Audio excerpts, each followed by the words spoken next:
bring in Christopher Brantley. He's a Florida resident. He is in Sarasota. Hey, Chris, good to see you. Appreciate you coming on the program today here with us in Canada. Thank you so much, Todd, for having me. Welcome to the not-so-sunshiny state right now. Yeah, so you guys have decided not to evacuate. You are in Sarasota. Can you just bring us up to speed on like sort of what the orders you've been given are and what's happening where you are right now? Yes, absolutely. So closer to the water, closer to the Gulf of Mexico in our bay, we have levels A, B, C, all the way through E. We in our home are actually not in an evacuation zone. So we've been told if you're not in an evacuation zone, if you have a new roof, if you have hurricane windows or hurricane shutters, we have both of those things. We have enough food, water to get us through several days. We've been told to hunker down. The problem is if so many people are getting on the road and all trying to evacuate at once, the highways get clogged and you can't get anywhere. So for the most part, we have right now levels A, B, and C have been told to evacuate. And we're still hanging out here in our non-evacuation zone at the moment, at least. Yeah, and so tell me about the protections that you guys have just in your home. You talked about the hurricane windows and what that kind of looks like for people who are not familiar with what it's like to go through this kind of thing. Yeah, so imagine something flying. Imagine a part of a tree or part of a car or trash cans or debris outside flying at your house for about 10 to 12 hours. That's what a hurricane is like. So we have hurricane windows that can survive up to about 175 miles an hour. Our roof is rated to just about the same, just a little under 200 miles per hour. And we have hurricane shutters on top of that. So we are really well protected. We've taken a lot of precautions here for our home so that we could shelter in place. We are also a concrete block construction, so it makes us even more protected. Hey, what about power failures? Are you guys ready for that? We are. Yesterday, we went out and we were one of the lucky few able to purchase a generator. So when all goes dark later on, when the power goes out, we'll be able to turn the generator on at a safe distance, but we'll wait until after the hurricane and the winds go through. It is almost certain that we will lose power. It's hard to go through one of these storms without losing power. And as we've been talking, this is kind of a once in a lifetime storm that we're experiencing right now. Sarasota has been lucky. We haven't had a direct hit in a very long time. And we're about to break that streak, it seems, about 10 p.m. tonight. Storm surge up to 15 feet for our barrier islands. People out there, that's way too much. Yeah, it's terrifying. What about, as you guys are getting ready, whether you've been through this before, Chris, in terms of, being a resident of Florida, we know that Florida gets hurricanes, not like this, but, some of the previous experiences.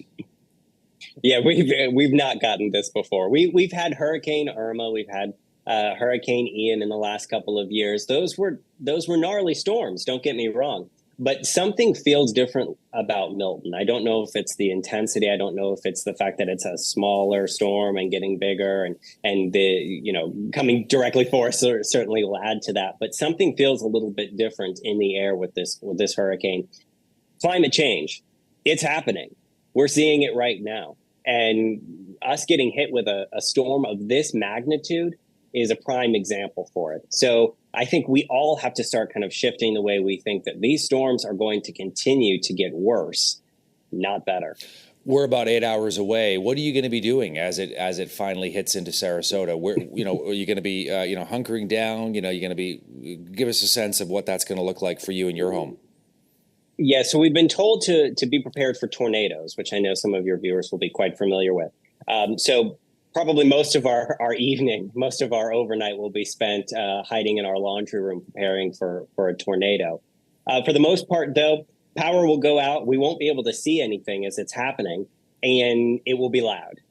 I've experienced many hurricanes before, and unfortunately, they seem to time themselves to come through at night, which is very scary. So we will be hunkering down inside, not going outside. We'll have our hurricane shutters closed.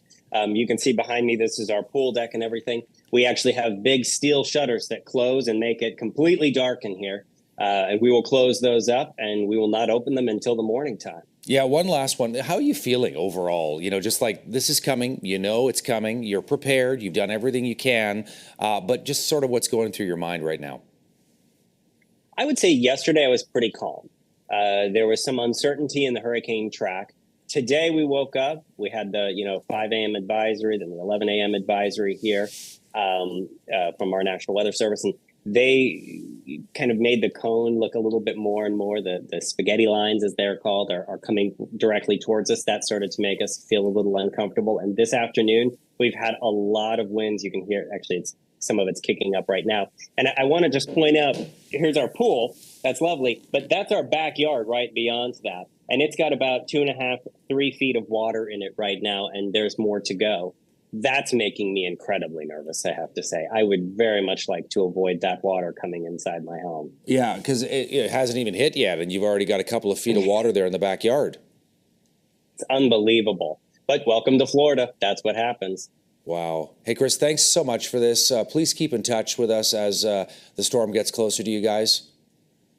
Absolutely. And thanks for bringing attention to it. You know, these are scary times for weather. These are scary times in hurricanes. And it's fantastic to be able to talk to you guys up in Canada. Yeah. And thank you so much. Christopher Brantley is a resident of Florida. He's joining us from Sarasota. They are right in the path of Hurricane Milton. He's going to be there in about 8 hours from now.